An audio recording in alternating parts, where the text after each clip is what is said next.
County in central South Carolina, east central Sumter County in central South Carolina, until 3:45 p.m. At 2:54 p.m., a severe thunderstorm was located 9 miles southwest of Woods Bay State Park, or 13 miles northeast of Manning, moving east at 25 miles per hour. Hazard, 60 miles per hour wind gusts and quarter-size hail. Source, radar indicated. Impact, hail damage to vehicles is expected.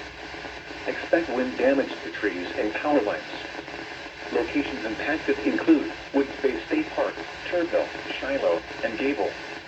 This includes Interstate 95 between mile markers 126 and 139. For your protection, move to an interior room on the lowest floor of the building.